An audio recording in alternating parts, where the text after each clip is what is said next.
Okay, thank you, Hermine, and thank you, Ditug, for the invitation. As we know, it's so important to link the two educational levels together. I am a K-12 educator, but we know the post-secondary and workforce development work that's done in IT is very important, is directly linked to what students are learning in K-12. So I'm really happy to do this collaboration so we can kind of talk about things that are going on. Just a little bit about myself. I'm a 25-year educator. I'm a former classroom teacher. I was an ELA teacher, English Language Arts, and I ended my career teaching middle school as a technology teacher. So I found myself integrating the core subjects of English with technology skills, and I absolutely love that job. When I left there, I started to work for the county, which is the work that I do now, working in school improvement. But I also had the honor and privilege of co-founding an L3C, which is Cool School Technologies, as I come to you today.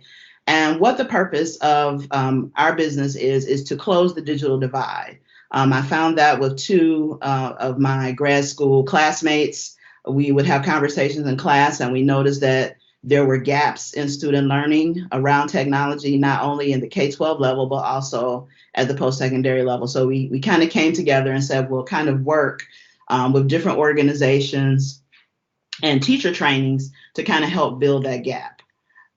Also, I've had the pleasure of being elected this past May as a board member of McCall, which stands for Michigan Association of Computer Users and Learning.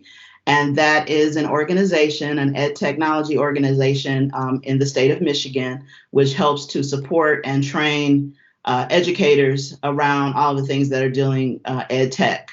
And it's one of the largest organizations in the Midwest. They have a conference every other year in Detroit, and I'll talk about that a little bit later. But I'm really excited to be here and share with you today.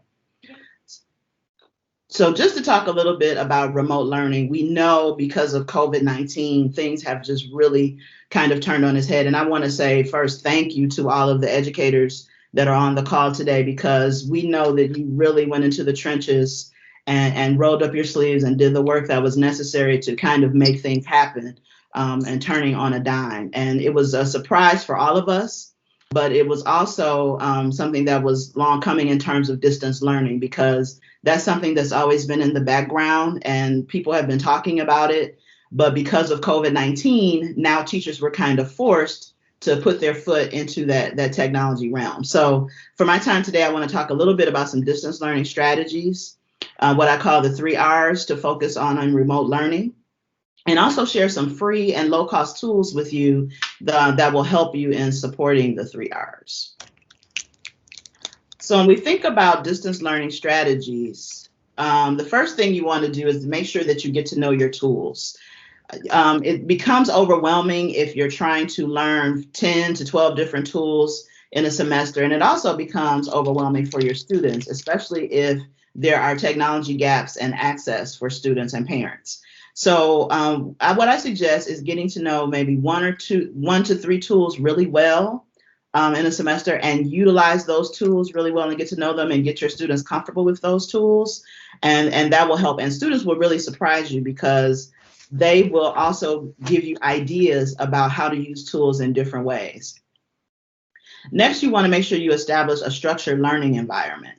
It's kind of hard to just switch over to remote learning. And, we were in school from 8 a.m. to 3 and say, okay, we're going to be on a computer staring at a screen from 8 a.m. to 3. It's a little difficult. Some things don't directly translate. So what you want to try to do is develop some type of structured environment as best you can within what's comfortable for remote learning. So some of the things that you did face-to-face may have been, morning meeting. You may have had circles where you spoke with students and talked about what happened over the weekend on a Monday morning.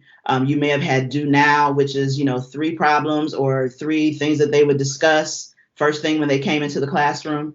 Those are the type of structured things you want to try to continue doing in the remote learning environment, because it gives students some sense of normalcy of things to hold on to. We also want to emphasize academic learning versus skills-based learning. We talk about that. We want to think about those higher order thinking skills. We still want to demand rigor from students.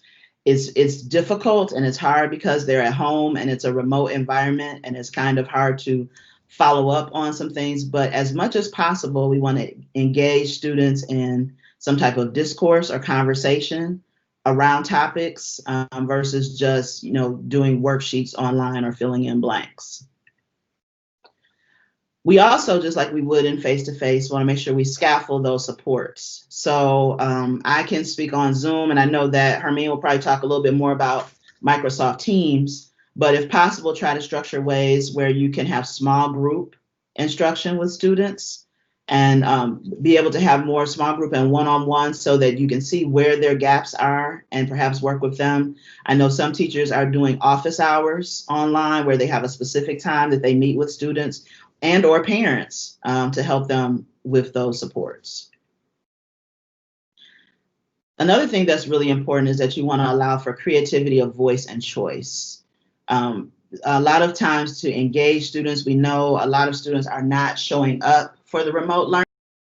And so we have to try to engage students in a way in things that are important to them. There's a lot going on in the world right now, a lot of issues, especially when we're dealing with probably grade 6 through 12.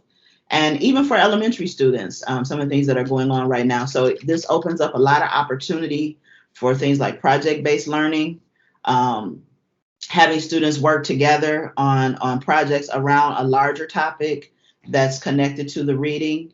But we want to allow students to have some type of be able to show their creativity of choice and voice. And I want to show you some tools today that will allow that. And then, as we know, COVID-19 has been a trauma on this entire globe, not just, our specific community. And we know it's hit communities of color even more so.